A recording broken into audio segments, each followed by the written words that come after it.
Oke ya, sekarang saya akan diskusikan secara matematis mengenai land subsidence akibat pengambilan fluida ya. Jadi kita kembali lagi ke persamaan Terzaghi ya. Jadi ini persamaan Terzaghi yang saya nyatakan dalam bentuk diferensial tadi sudah saya jelaskan bahwa perubahan overburden itu sebanding dengan perubahan pore pressure ditambah dengan perubahan efektif stress ya. Jadi ini persamaan Terzaghi yang saya nyatakan dalam bentuk diferensial. Nah, sekarang katakan di suatu daerah kita tidak punya penambahan overburden. Jadi kalau tidak punya perubahan atau penambahan overburden itu apa artinya?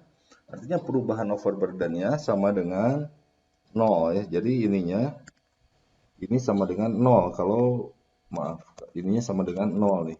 Kalau kita tidak punya penambahan atau pengurangan overburden. Nah, kalau ininya sama dengan nol, apa yang terjadi? Ini saudara bisa lihat persamaannya bahwa perubahan efektif stres itu sebanding dengan perubahan dari pore pressure. Jadi dalam kasus ini gitu ya, bahwa penambahan efektif stres ini akan sama dengan pengurangan, ini minus ya, pengurangan pore pressure. Nah, kalau air kita ambil gitu ya, kalau air kita ambil apa yang terjadi? Pore pressure-nya turun tuh. Kalau pore pressure turun berdasarkan persamaan ini apa yang terjadi? Efektif stres akan naik gitu ya. Jadi ini resumnya nih ya. Pengurangan fluid pressure atau pore pressure akan mengakibatkan penambahan tegasan efektif atau efektif stres. Nah, kalau efektif stres bertambah apa yang terjadi? Jadi penambahan tegasan efektif ini ya, itu artinya tadi saya sudah diskusikan, artinya butir ini semakin merapat satu dengan yang lainnya. Jadi kalau air kita ambil di sini, maka tekanan air turun, maka ada kesempatan butir ini semakin merapat satu dengan yang lainnya, gitu ya. Sehingga efektif stresnya jadi bertambah, gitu ya, karena butir makin merapat. Nah, kalau kita amati di permukaan, apa yang kita amati, ini kita akan punya pengurangan ketebalan. Jadi yes, betul. Kalau air kita ambil, tekanan di aquifer akan berkurang, hydrostatic pressure-nya atau pore pressure-nya akan berkurang di aquifer sehingga butir akan menjadi semakin kompak. Yang kita amati di surface adalah pengurangan ketebalan ya. Jadi simpel sekali tuh, tapi itu powerful sekali ya aplikasi dari Terzaghi ini. Nah, kalau kita analisis secara matematis, nih, sekarang saya akan berikan analisis matematisnya karena science kan tuh predik ya. Kalau predik ya harus say with number gitu seperti itu. Nah, jadi ini simpel sekali. Jadi ini adalah persamaannya tadi jika perubahan overburden-nya sama dengan nol ya, bahwa pengurangan pore pressure akan berasosiasi dengan kenaikan efektif stres gitu ya. Nah, sekarang tadi kita tahu bahwa kompresibilitas dari media berpori itu gitu ya, alfa ini sebanding dengan pengurangan perubahan ketebalan akibat perubahan efektif stres gitu ya. Nah, perubahan ketebalan berbanding perubahan efektif stres ini sama dengan perubahan pore pressure menurut persamaan ini. Nah, jadi ini tinggal kita arrange saja. Kalau kita arrange ini artinya apa? dB dB ini apa? Perubahan ketebalan atau pengurangan ketebalan itu sama dengan compressibility dari porous media dikalikan ketebalan awal dikalikan rho G dikalikan DH. Ini apa nih? Ini adalah pengurangan pore pressure. Jadi kalau kita punya pengurangan pore pressure atau pengurangan tekanan air gitu ya, kita tinggal kalikan dengan compressibility dari medianya, kita kalikan dengan ketebalan awal, maka kita akan dapat besar penurunan lapisan yang akan terjadi. Nah, ini saya garis bawahi dulu penurunan lapisan ya, seperti itu, bukan penurunan total, karena penurunan total itu ini penurunan lapisan aquifer, karena penurunan total itu bukan hanya aquifer yang turun itu nih, di atasnya ini akitat misalnya ya. Nah, ini justru yang berkontribusi besar terhadap land subsidence. Ini sebentar lagi akan kita analisis. Nah, kemudian implikasi dari persamaan ini apa nih ya, implikasinya. Nah, ini ada yang namanya rho nih. Rho ini apa?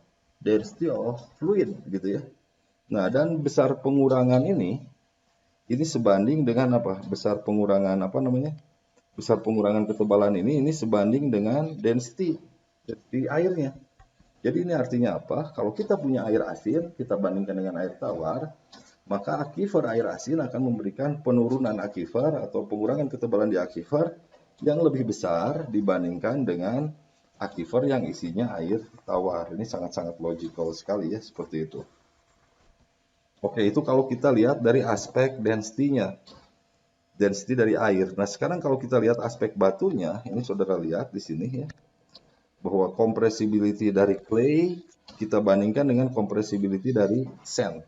Compressibility dari clay itu adalah 10 pangkat minus 3 sampai dengan 10 pangkat minus 8 ordenya ya, meter kuadrat per Newton atau Pascal minus 1 nih satuan dari compressibility ya, seperti itu. Nah, kalau kita bandingkan dengan pasir, pasir itu 10 pangkat minus 7 sampai dengan 10 pangkat minus 9 Pascal minus 1 gitu ya. Nah, ini artinya apa? Karena persamaannya itu kalau saudara lihat di sini, ini berbanding lurus dengan compressibility gitu ya. Dan ini orde perbedaannya bisa yang ekstrimnya itu sampai orde 4, artinya orde 4 itu apa tuh? 10.000 gitu ya perbedaan compressibility-nya. Maka penurunan di clay itu akan jauh lebih besar. Ordenya 4 tadi ya. 10.000 tuh. Jadi penurunan di clay atau land subsidence, penurunan kompaksi di clay gitu ya, akan jauh lebih besar dibandingkan dengan kompaksi di ya, seperti itu. Itu physical meanings dari nilai compressibility ini. Jadi ini yang selalu mislead nih ya, bahwa aquifer kompaksi aquifer katanya itu yang memberikan land subsidence yang terbesar. Enggak gitu ya. Kalau kita lihat nilai compressibility-nya yang memberikan land subsidence terbesar itu justru di lapisan clay-nya atau akitat misalnya kita dalam suatu sistem confined aquifer gitu, seperti itu. Nah, ini sekarang saudara tahu gitu ya, jadi jangan asli. Kalau di aquifernya itu kompaksinya itu relatif kecil dibandingkan di akitat ya. Dan relatif sudden kalau di aquifer, kalau di akitat relatif lama tuh terjadinya itu. Nanti akan kita coba diskusikan ya. Nah, jadi kalau kita bicara kompaksi jadi kompaksi itu kita kalau air kita ambil yang akan kompak itu dua-dua ya, aquifer dan juga kompaksi di akitat ya. Jadi kalau aquifernya lebih satu dari aquifer, akitatnya lebih satu dari akitat ya, seperti itu. Nah, jadi ini artinya apa? Kalau kita punya land subsidence akibat pengambilan fluida, itu adalah hasil kontribusi dari apa? Kompaksi yang terjadi di aquifer dan juga kompaksi yang terjadi di akitat, gitu ya, seperti itu tuh berdua. Nah, jadi kalau kompaksi di aquifer itu relatif gampang tadi ngitungnya ya. Jadi kompaksi di aquifer ini nih.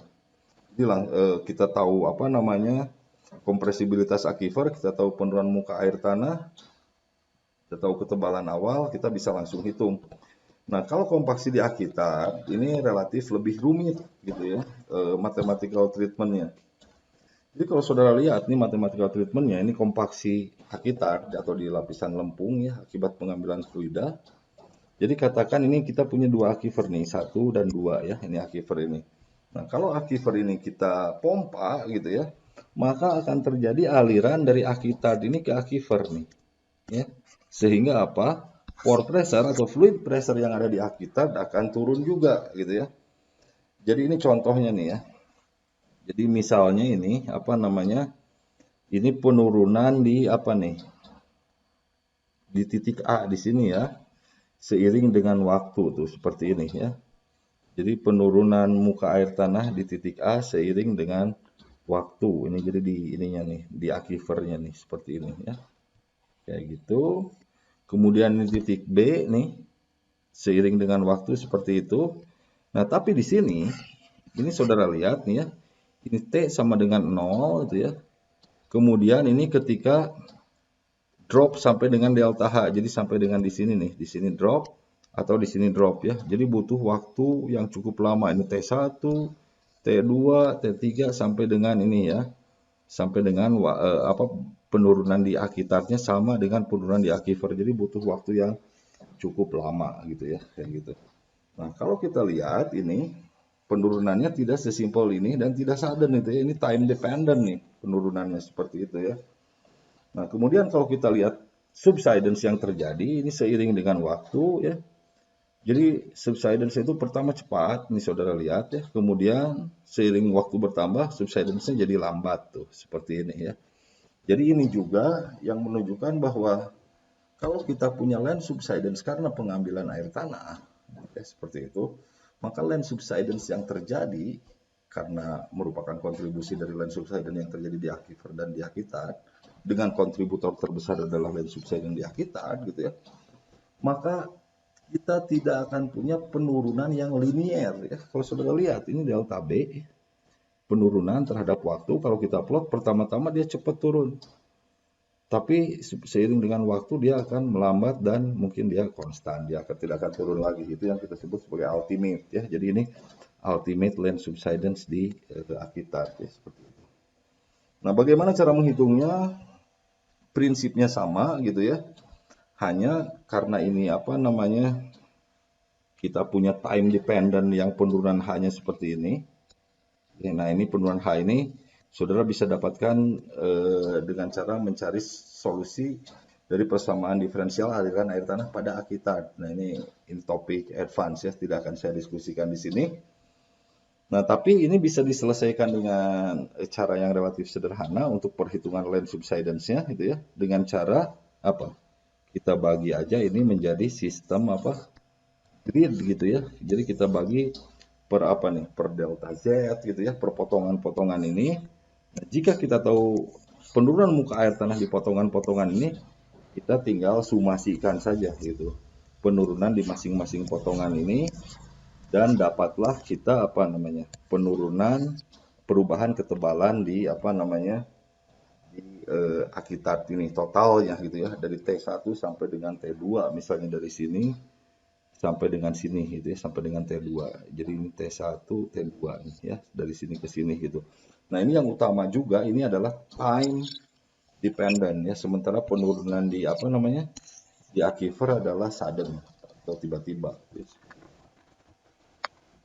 Nah, kemudian ini yang tadi saya sebut nih ultimate-nya ini ya. Kalau untuk menghitung penurunan maksimumnya gitu ya. Nah, ini Domenico dan Schwartz ini sudah menurunkan rumusnya, saya rasa sederhana sekali ini ya, bahwa penurunan maksimal atau di habitat atau ultimate land subsidence di habitat itu adalah SS itu S, kalau saudara masih ingat, SS itu adalah apa? Specific storage ya, tapi specific storage untuk apa? Habitat ya, specific storage untuk habitat dikalikan H, nih saudara bisa lihat. Jadi H besar ini adalah ketebalan awal dari habitat ya, seperti itu. Kemudian penurunan di maksimal di aquifer 1 dan di aquifer 2 dibagi 2 gitu, seperti itu. Simpel kalau saudara ingin mengetahui penurunan maksimal. Tapi penurunan maksimal, pertanyaan selanjutnya adalah penurunan maksimal itu bisa ditempuh dalam waktu berapa lama gitu ya. Dan untuk mencapai penurunan maksimal tadi grafiknya kalau saudara lihat itu tidak linear ya. Nah, untuk mengetahui rate-nya, ya, rate dari land subsidence-nya terhadap waktu yang tidak linear tersebut, ya, nah saudara bisa lakukan dengan mencari solusi dari persamaan diferensial ini nih. Ini untuk satu dimensi ya.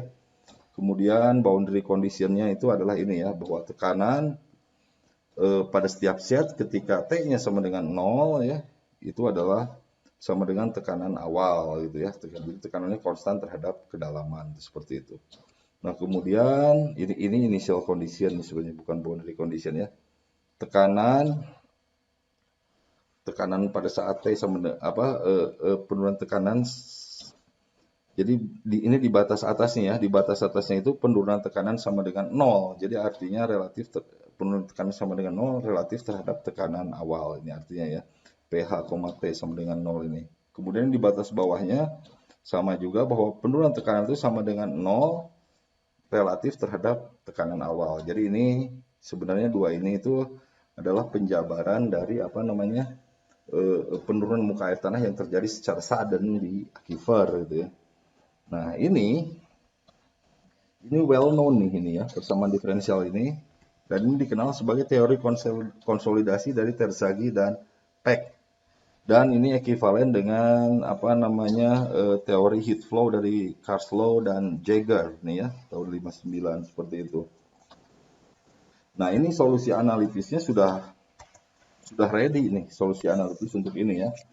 Jadi solusi analitisnya itu diplot ya, ditampilkan dalam bentuk plot antara, kalau saudara lihat, antara degree of consolidation ya terhadap ini yang dinamakan sebagai time constant nih ini ya, seperti itu. Ini saudara bisa lihat nih rumusnya ya. Jadi kalau saudara punya SS ini artinya apa tuh? Specific storage di akitat, kemudian saudara tahu K konduktivitas hidrolik dalam arah vertikal di akitat juga, maka saudara bisa mengetahui average degree of consolidation terhadap waktu ya, seperti itu. Nah, jadi saya langsung aja mungkin berikan contohnya ini untuk memberikan gambaran yang lebih jelasnya gitu ya, seperti itu. Jadi ini misalkan contohnya ini nih ya. Jadi sebuah akitat, jadi kita punya akitat berada di antara dua aquifer ya, seperti itu.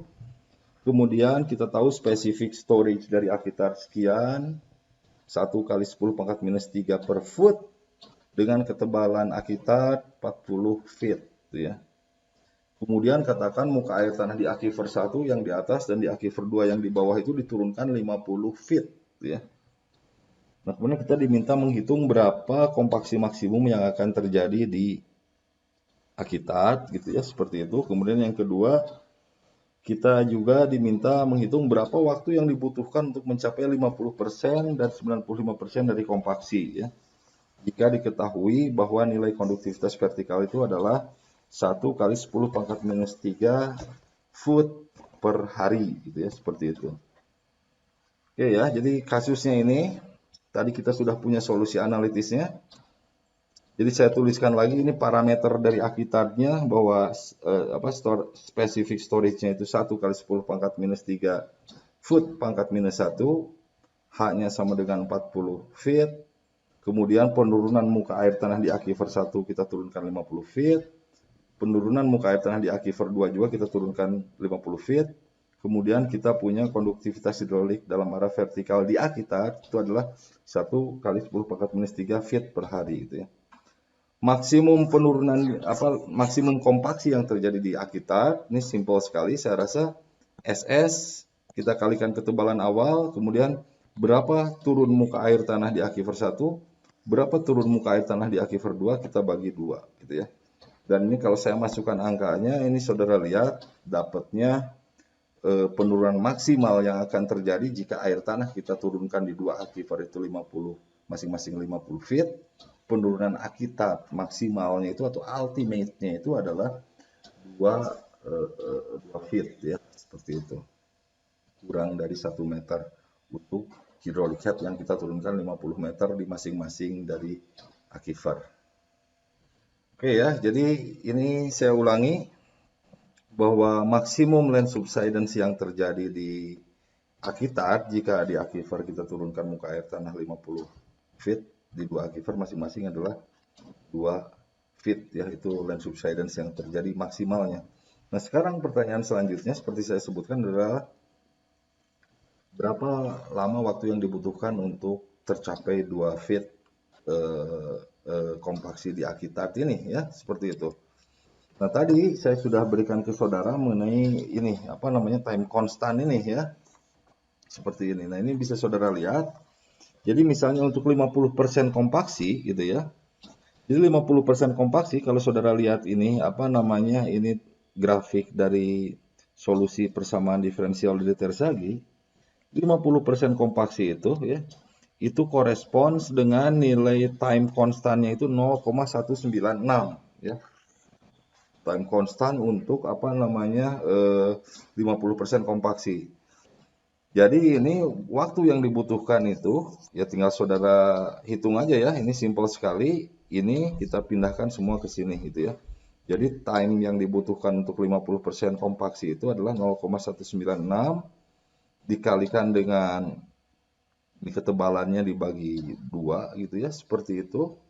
Kemudian kita kalikan kita kalikan specific storage dari Akitar. Kemudian kita bagi dengan konduktivitas hidrolik dalam arah vertikal dari Akitar, dan kita dapat bahwa untuk 50% kompaksi terjadi di Akitar, 50%-nya berarti 1 feet ya, itu kita butuh 78 hari gitu. Jadi tidak sudden. Jadi kalau air tanah sekarang kita ambil gitu ya, itu butuh 78 hari untuk terjadi 50% konsolidasi atau kompaksi di Akitar gitu ya. Oke ya, nah jadi ini sebagai summary mengenai land subsidence akibat pengambilan fluida. Jadi land subsidence akibat pengambilan fluida harus saudara jumlahkan tuh antara kompaksi yang terjadi di aquifer dengan kompaksi yang terjadi di Akitar. Kemudian ingat bahwa kompaksi di Akitar itu jauh lebih besar dibandingkan dengan kompaksi di aquifer, karena compressibility dari lempung jauh lebih besar dibandingkan dengan compressibility dari pasir. Kemudian ingat bahwa kalau kompaksi di aquifer itu adalah sudden, sementara kompaksi di Akitar itu adalah time dependent. Jadi dia butuh waktu relatif lama untuk terjadinya kompaksi ya, seperti itu. Nah, kemudian berdasarkan solusi persamaan difusi yang tadi gitu ya, kita bisa lihat bahwa besar land subsidence akibat pengambilan fluida ini tidak linear terhadap waktu ya, seperti itu. Itu fisiknya bilang seperti itu tuh ya. Oke, jadi itu land subsidence yang terjadi akibat pengambilan fluida sebagai implikasi dari konsep Terzaghi mengenai effective stress. Nah, sekarang sebentar lagi saya akan diskusikan mengenai land subsidence yang terjadi masih akibat perubahan effective stress, tapi perubahan effective stressnya itu akibat penambahan overburden ya. Jadi land subsidence itu kompleks ternyata ya.